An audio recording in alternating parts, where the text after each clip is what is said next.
Je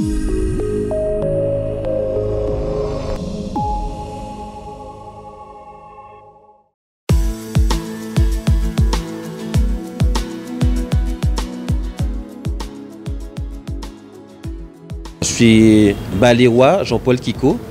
Donc, je suis un afro-caribéen, je viens de la Guadeloupe. Et en fait, voilà, je valorise justement le patrimoine ludique des jeux et des jouets traditionnels.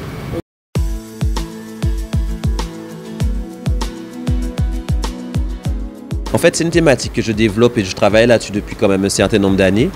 Et quand on a commencé à faire des recherches, on s'est rendu compte qu'au niveau de la diaspora, on avait vraiment en fait un lien avec l'Afrique concernant les jeux. Donc on s'est dit, mais pourquoi ne pas justement comprendre qu'est-ce qui nous lie au niveau des jeux?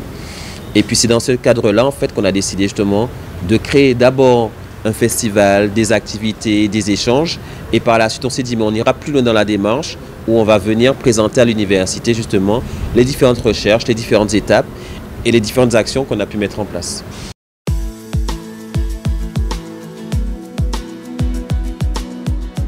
Retenir déjà le fait que nos ancêtres avaient laissé quand même une belle gamme de jeux, quoi. On a vraiment beaucoup de jeux que les ancêtres en Afrique avaient déjà créés. D'ailleurs, la plupart des jeux qui existent encore, la plupart des jouets qui existent encore dans le monde sont issus de nos ancêtres qui avaient déjà le concept même de jeu a été créé en Afrique. Donc ça, vraiment, on a pu voir, par exemple, les premières toupies qui existaient, certaines poupées, certains jeux.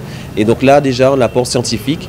On a entre les musées, les archives, toute la documentation. La deuxième chose, c'est qu'on a montré aussi comment au Bénin, en fait, c'est une dynamique qui se développe beaucoup, que ce soit au niveau des ouvrages, que ce soit au niveau des associations, que ce soit au niveau des événements aussi qui sont créés. Ça a l'air d'être un peu timide, mais finalement non, parce que lorsqu'on cumule le tout, on se rend compte quand même qu'il y a une belle production d'actions et d'activités autour des jeux au Bénin. D'ailleurs, on a pu voir justement un docteur qui fait un certain travail aussi là-dessus au niveau pédagogique, au niveau des enfants et les jeux traditionnels. Et la troisième chose, c'est qu'on a pu montrer aussi notre expérience sur la diaspora.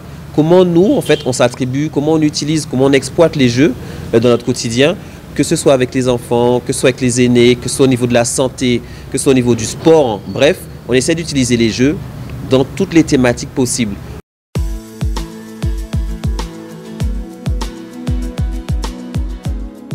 Comment, que ce soit en Guadeloupe, dans la diaspora ou au Bénin, sur le continent, comment on peut continuer à exploiter ces jeux-là, à les développer pour que ça serve à nos différents publics, les enfants, les aînés, les personnes valides, les sportifs, les non-sportifs.